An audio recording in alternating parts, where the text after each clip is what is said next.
देखिए, सबसे पहली बात तो ये है कि ये क़ानून जो मोदी सरकार ने आज से 4 साल पहले बनाया था वो संविधान के ख़िलाफ़ है।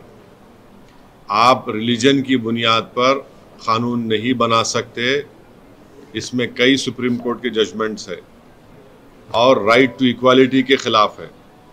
आप कैसे हर रिलीजन को आप उसकी इजाज़त दे रहे हैं उनको, और आप जो रिलीजन जिनका इस्लाम है उनको आप नहीं दे रहे, वो एक पॉइंट है। दूसरा ये है कि मैंने उस वक्त पार्लियामेंट में कहा था कि इसी तरह का एक क़ानून वाइट साउथ अफ्रीका ने बनाया था, तो महात्मा गांधी ने उस क़ानून को फाड़ दिया था। मैंने भी पार्लियामेंट में इस CAA के उस बिल को फाड़ा था। तीसरी बात यह है कि अब 4 साल के बाद ये सरकार रूल्स बना रही है। मैं देश को ये बताना चाह रहा हूँ कि मैंने नहीं, मौजूदा अभी प्रेजेंट होम मिनिस्टर ने पार्लियामेंट में कहा था मेरा नाम लेकर कि OICG NPR भी आएगा, NRC भी आएगा। कई टीवी के इंटरव्यूज में उन्होंने बात कही थी। तो हम ये बताना चाह रहे हैं कि CAA एक्ट को सिर्फ आप CAA से मत देखिए, इसको आपको NPR से और NRC से जोड़कर देखना पड़ेगा। और जब वो होगा तो जाहिर है उसमें सबसे ज़्यादा निशाना बनेंगे मुसलमान, दलित, आदिवासी और गरीब लोग। पांचवी बात यह है कि अब आसाम में सुप्रीम कोर्ट मॉनिटर्ड एक NRC हुआ, 19 लाख लोगों के नाम नहीं आए, जिसमें से लगभग 10 से 12 लाख हमारे हिंदू भाई बहनों के नाम नहीं आए।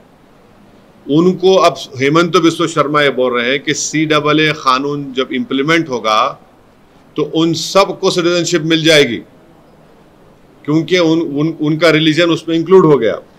अब उसमें 1 लाख से 1.5 लाख या 2 लाख करीब जो मुसलमान नाम है उनको इसका फायदा नहीं मिलेगा। ये बताइए, ये नाइंसाफी नहीं है तो क्या है? हेमंत बिस्वा शर्मा ने कहा, बीजेपी के नेताओं ने कहा कि 19 लाख में जो 10 से 12 लाख जो हिंदू भाई बहन के नाम नहीं आए उनको मिल जाएगा, पूरा सिटीजनशिप मिल जाएगी उनको। अब आप बताइए, नाइंसाफी नहीं है तो क्या है? छठी बात यह है कि भारत में सिर्फ 5% लोगों के पास पासपोर्ट है, ओनली 5% लोगों का पासपोर्ट है, रिमेनिंग लोगों ने पासपोर्ट नहीं है।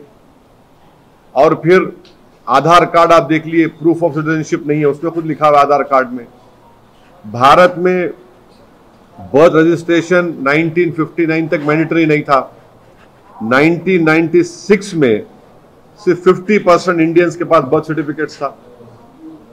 तो जब NRC होगा, NPR होगा, तो उसमें बायोमेट्रिक एक्सरसाइज होंगी उसमें, और लोकल रजिस्ट्रार में लिस्ट लगाई जाएगी प्रमोद साहब की, असद साहब की।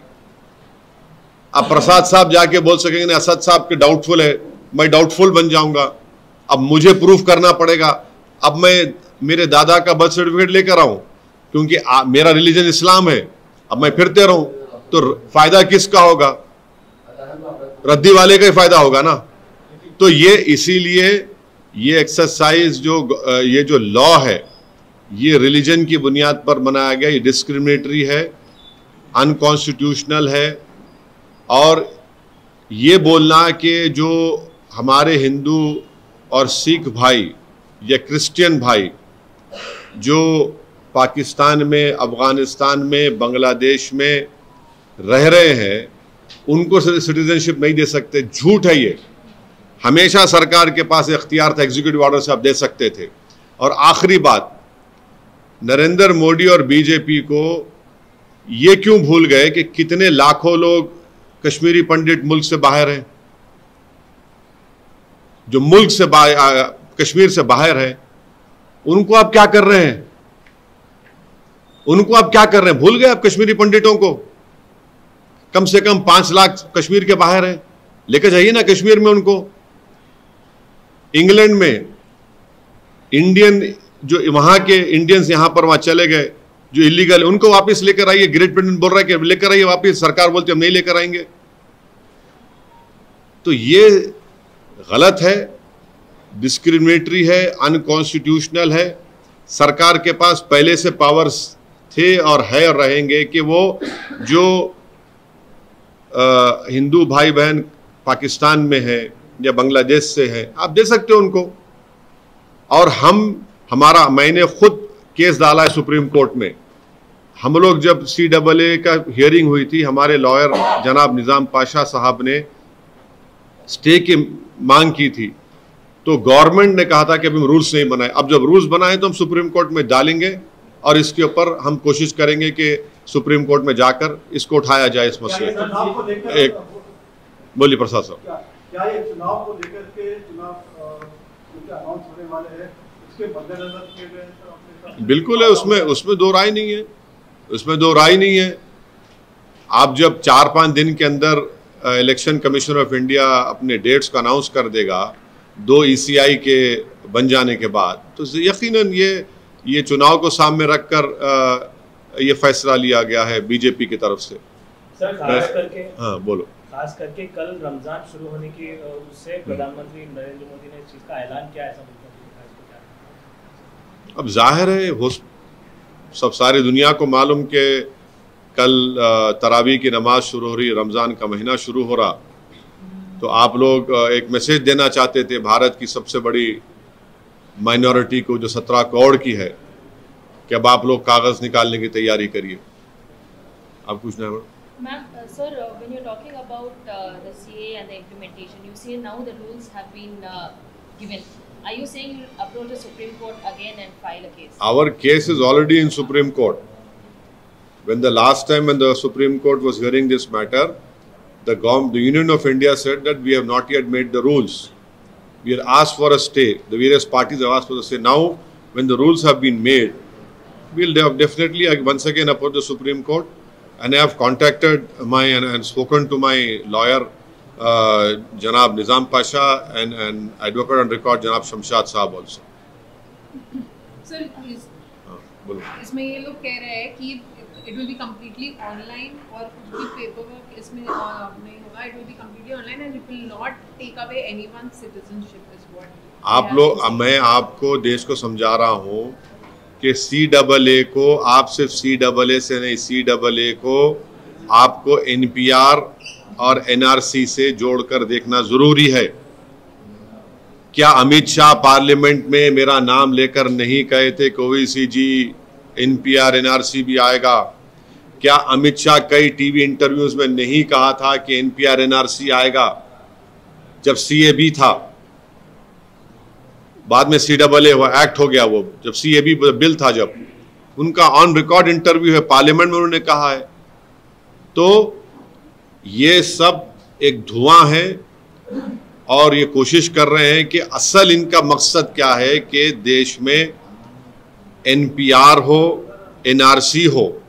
अब मिसाल के तौर पर आसाम में जो NRC हुआ, सुप्रीम कोर्ट मॉनिटर्ड, 1600 करोड़ रुपये उस पर खर्चा किए गए, 50,000 गवर्नमेंट एम्प्लॉयज ने काम किया और 19 लाख लोगों को कहा गया कि भारत के शहरी नहीं है, नागरिक नहीं है। अब मैं फिर से कह रहा हूं कि उसमें 10 से 12 लाख हमारे हिंदू भाई बहन के नाम नहीं आए। वहां के मुख्यमंत्री ये कह चुके हैं कि उन 10-12 लाख हिंदू भाइयों बहनों को बगैर डॉक्यूमेंट के CAA के तहत उनको सिटीजनशिप मिल जाएगी। अब जो 1 से 1.5 लाख जिन मुसलमानों के जहां नाम नहीं आए, वो तो एक्ट में नहीं आएंगे, CAA में, उनको तो फॉरेनर्स ट्रिब्यूनल जाना पड़ेगा। ये कौन सा इंसाफ है, बताओ मेरे को आप। यही तो हम कह रहे हैं कि जो आसाम में आपने सुप्रीम कोर्ट मॉनिटर कर लिया है, उसको आप देश में करना चाहते हैं।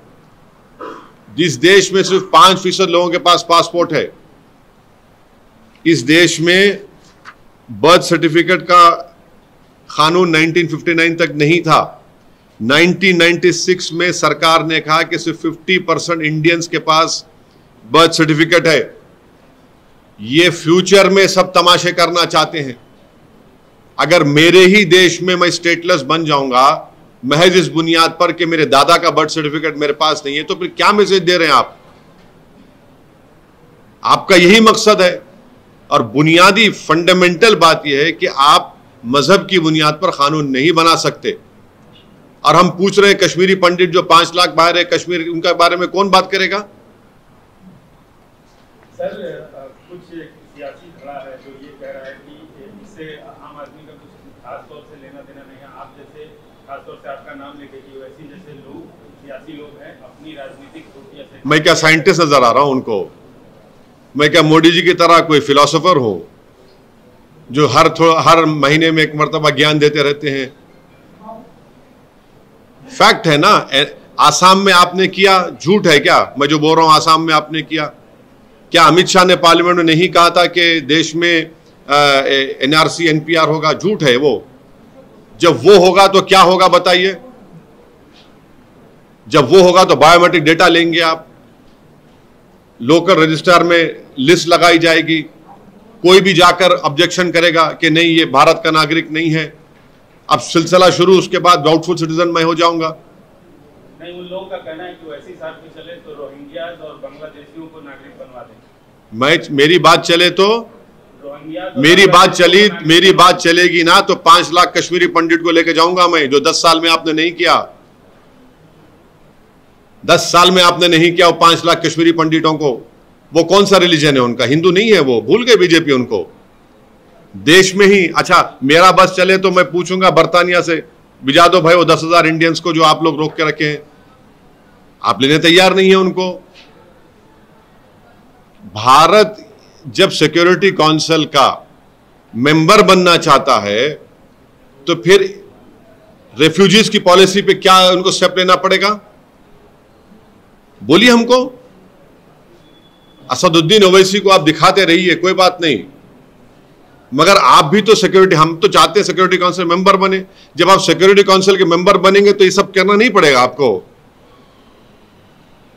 किसको बेवकूफ बना रहे हैं? सर इसके पहले सीएम को लेकर के बड़ा बवाल हुआ था 2019 में, राइट्स हुए थे, कई लोग मारे गए थे। तो अब क्या आपको अंदेशा है कि इस प्रकार का जो है अनरेस्ट रहेगा? हैदराबाद की आवाम इस पार्लियामेंट के इलेक्शन में इस कानून के खिलाफ वोट देगी, बीजेपी को हराएगी। देखना आप, सीमांचल की जनता किशनगंज में CAA के कानून के खिलाफ अख्तरुल ईमान को वोट देगी और हराएगी। आप देखना ये। CAA के सबसे बड़े पैरोकार और सूत्रधार आज आपके शहर में हैं, आपको कुछ कहना है? मैं जो कह रहा हूं उन तक सुनाई देगा, आप लोग पहुंचा देंगे उनको मालूम भी हो जाएगा। उन्होंने पार्लियामेंट में ये कहा था, मेरे तरफ नाम देखकर कहा था, देख लीजिए एनआरसी होगा, एनपीआर होगा। क्यों होगा भाई? क्या मतलब उसका? यही तो आप करना चाह रहे हैं। जो मैं फिर से कह रहा हूं, आसाम में 19 लाख लोगों के नाम नहीं आए। सुप्रीम कोर्ट मॉनिटर्ड एनआरसी करने के बाद 16 कितना पैसा खर्चा किया था? 1600 करोड़। उसमें से करीब 10 से 12 लाख हिंदू भाइयों के नाम नहीं है, उनको तो दे देंगे सिटीजनशिप आप। जो 1 से 1.5 लाख मुसलमान के नाम नहीं है वो क्या करेगा? और हेमंत बिस्व शर्मा बोल रहे हैं कि कोई जरूरत ही नहीं है कागज की भी, तो कागज वर्दी वाले का जाएगा। वही तुम बोल रहे थे। सर अगर कह रहे हैं कि असम में जो कुछ हुआ वो एक अलग केस है। क्या अलग केस है? नहीं, क्या अलग केस है? नहीं, कैसा बोल रहे हैं? कैसा बोल रहे हैं आप जब अच्छा तो फिर आप ये कह रहे हैं कि एनआरसी नहीं कराएंगे देश में, आप एनपीआर नहीं होगा, सेंसस अलग है, सेंसस का एक्ट है, एनपीआर एनआरसी का सिटीजनशिप एक्ट के तहत आता। वो किसी और थम्सअप को जाकर ज्ञान दी। ये जो दुम छल्लों को, जोकरों को बिठाकर इंटरव्यू दिला रहे ना ये लोग, उनको ना CAA का फुल फॉर्म आता, ना उनको कुछ एनपीआर एनआरसी के बारे में मालूम। हाँ, मगर गुलामी और चमचागिरी करना आता उनको। Sir, the last time KCR had opposed the bill. No. The Telangana Assembly have passed a resolution that census will be done, but NPR NRS exercise will not be done in Telangana. It was a unanimous resolution, and I am sure now that the Congress party is in power, they will also go along with the resolution. And I would request the present Chief Minister Janab Shri Revant Reddy, that a resolution has been passed in the Telangana Assembly. Government is always in a continuous form.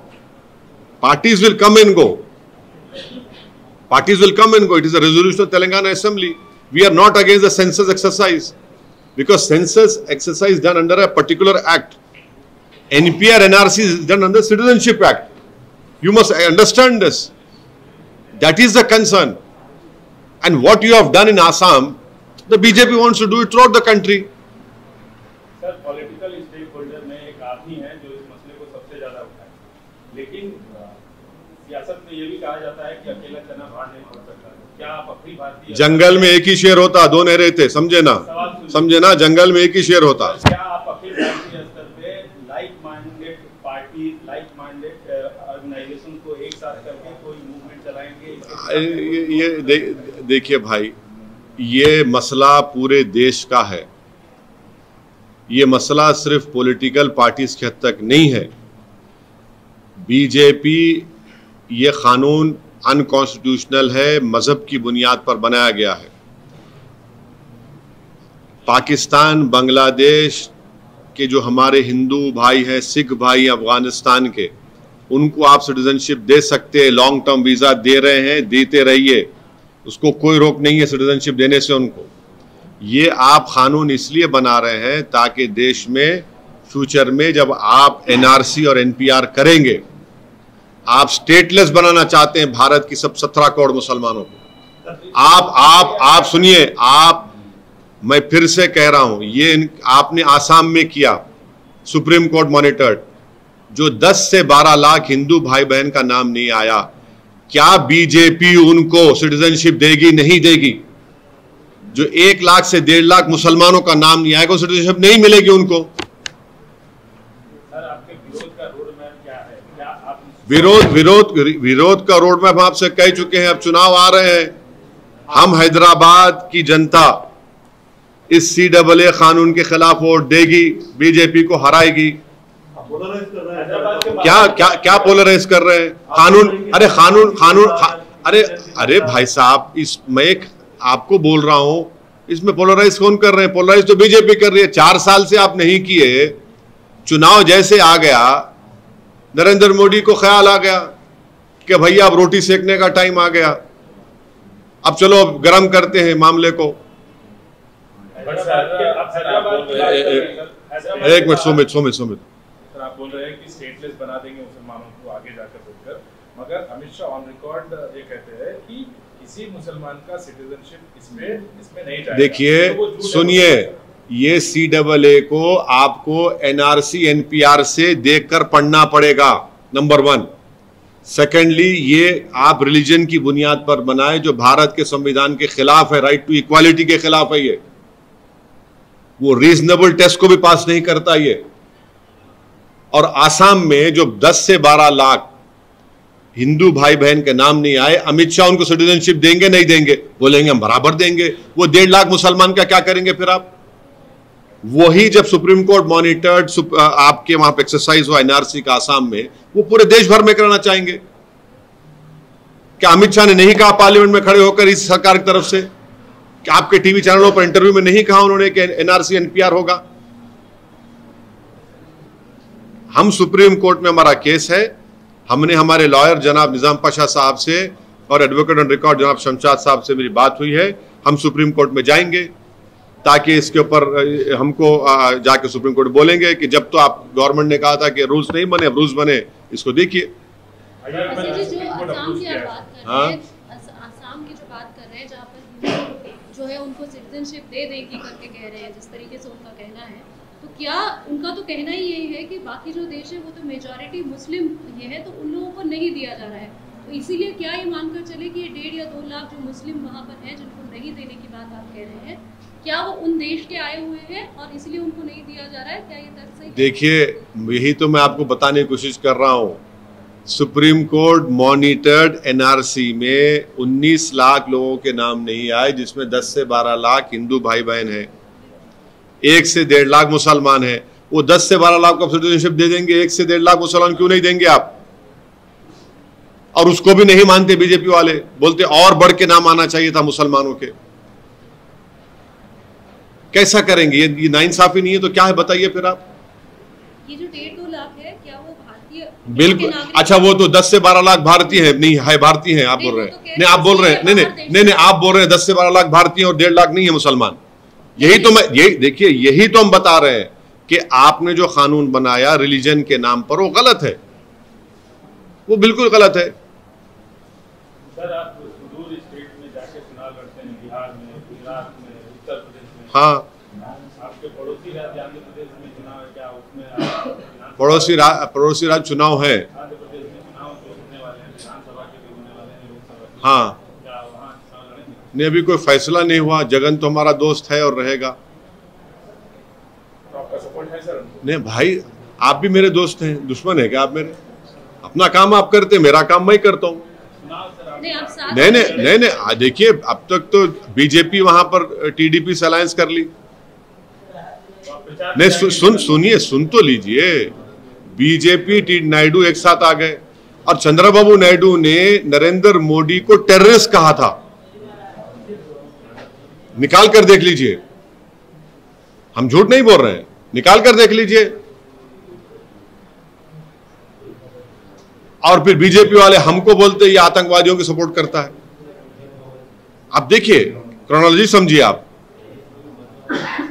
अजीब मामला है।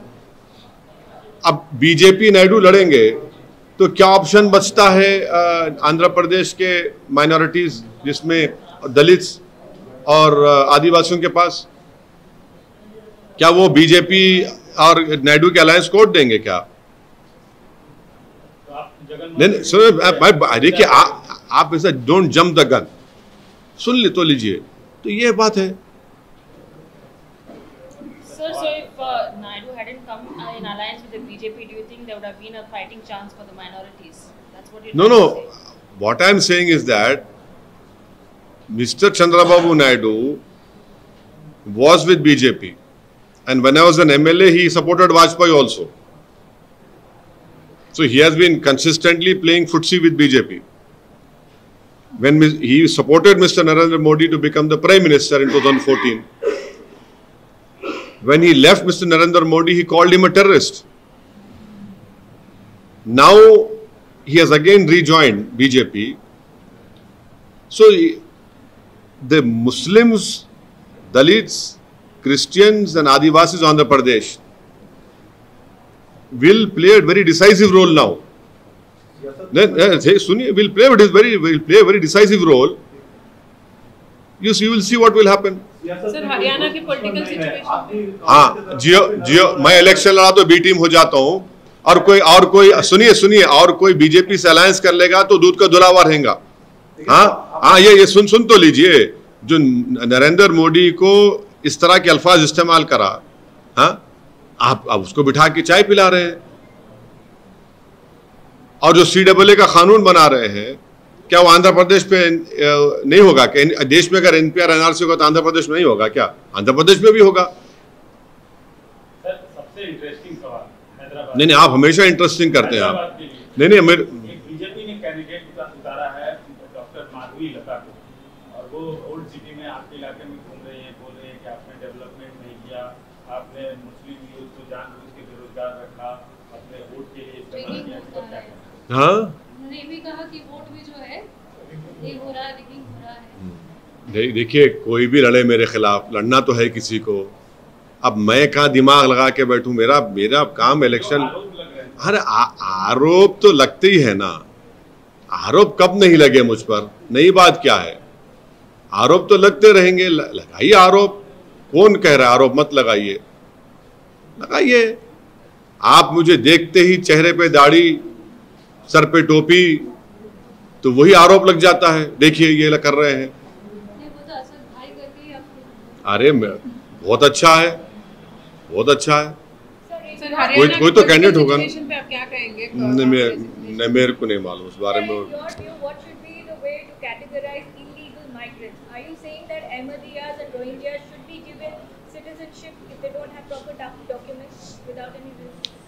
You see, first of all, please remember, the non-refoulement policy, we are not signatory, but we have always accepted it. And if refugees come to India, UNHCR card is given to them. Then a long-term visa is given. This law, which has been made on the basis of religion, is unconstitutional. It violates right to equality. This propaganda of BJP that, oh, we cannot give citizenship, we didn't have power, is completely wrong. You had all the powers. Executive decision can be taken. Who's stopping you from doing that?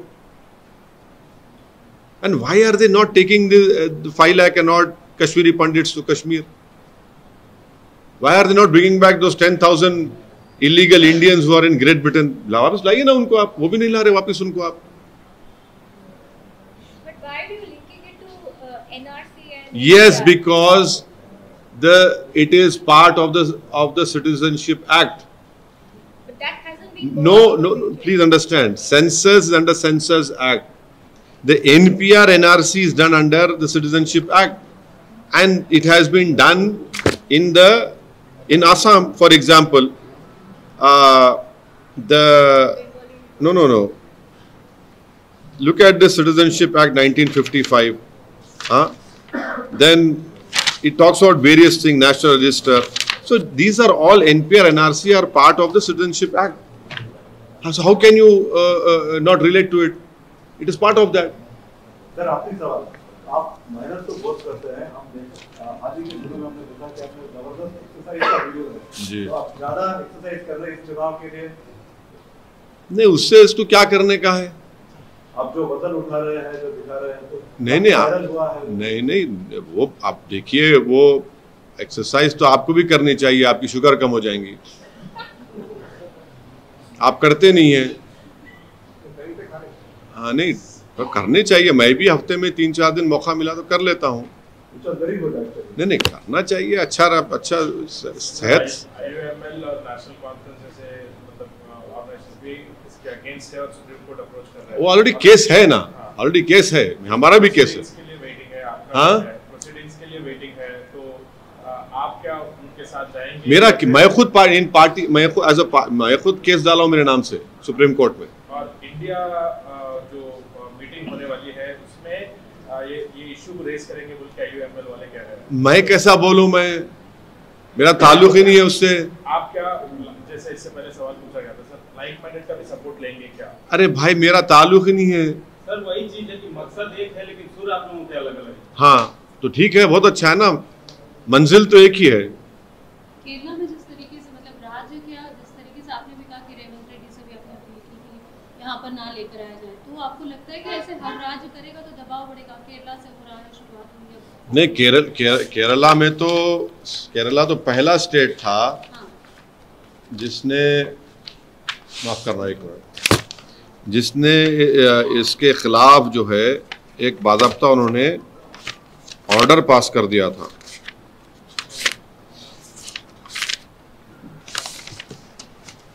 Kerala के ने 2019 में उसने order pass किया था जिसमें उन्होंने कहा कि considering that the apprehensions among the general public about the conduct of NPR related activities leads to NRC in the wake of Citizenship Amendment Act 2019, the state government orders to stay all the activities connected with the updation of NPR in the state forthwith. This was the more or less the same resolution was also passed in Telangana Assembly. And my request to the present Chief Minister is that, because government is always in a continuous form, parties will change based on the mandate of people have given. Now, resolution of the Assembly is already been passed in Telangana. We hope that the present Chief Minister will also ensure that NPR and NRC will not be done in Telangana.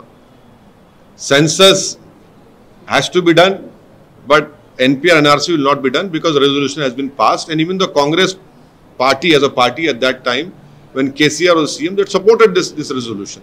मेरा सवाल ये था कि क्या इस तरह से राज्य, अलग-अलग राज्य जो NDA से नहीं जुड़े हैं, क्या वहाँ के अगर जो भी CM है या फिर सरकारें ऐसे करेंगे कि दबाव बढ़ेगा? आपको लग रहा है कि CA के खिलाफ अपनी आवाज़ उठाएंगे तो? करे तो बहुत अच्छा है. नहीं करे तो बहुत अच्छा है, करना चाहिए। कोई भी परसिक्यूटेड हिंदूज, क्रिश्चियन, सिख्स को सिटीजनशिप देने के खिलाफ कभी था ना कभी रहेंगे, मगर ये कानून जो आप बना रहे हैं इसको आपको एनआरसी एनपीआर से देखना पड़ेगा। यू कैनॉट इग्नोर इट कि ये जो एनआरसी होगा, एनपीआर हो, एनपीआर एनआरसी होगा, इसे जोड़ के देखना पड़ेगा आप। और बहुत बड़ा हिस्टोरिकल प्रोटेस्ट हुआ था दिल्ली में, शाहीन बाग में। मैं सलाम करता हूं उन महिलाओं को जिन्होंने देश को एक राह दिखाई थी।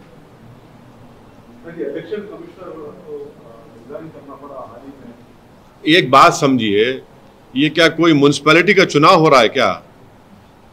130 करोड़ जनता का चुनाव हो रहा और नोटिफिकेशन आने से 4-5 दिन पहले एक इलेक्शन कमिश्नर साहब रिजाइन कर देते हैं। ये क्या मजाक है क्या भाई? इन्हें तो मत कराइए इलेक्शन, क्या है ये? 4 दिन पहले वो रिजाइन कर देते हैं और फिर आप 2 इलेक्शन कमिश्नर्स को अपॉइंट करेंगे अभी आप।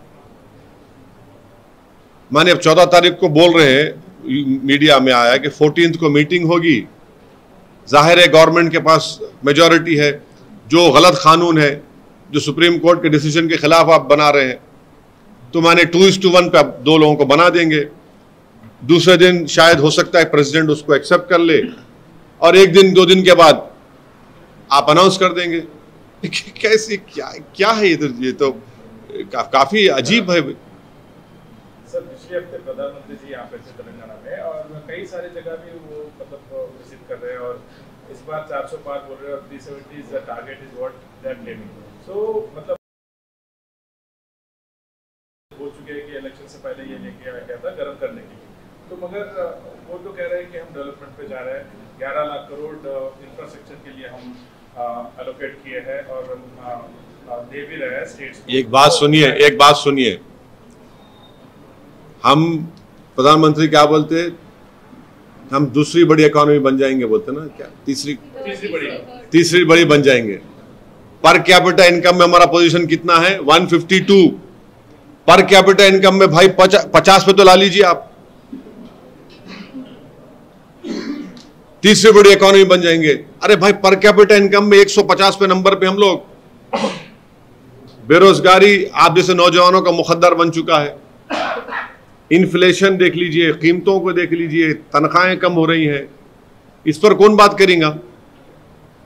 इस पर क्या उन्होंने क्या बताइए बीजेपी ने? सर गृह मंत्री अमित शाह ने अभी शहर हैदराबाद में भाषण दिया है, बोला है कि 3 पार्टियों एक ही हैं और कांग्रेस और बीआरएस मजलिस का एजेंडा बुलंद कर रही है।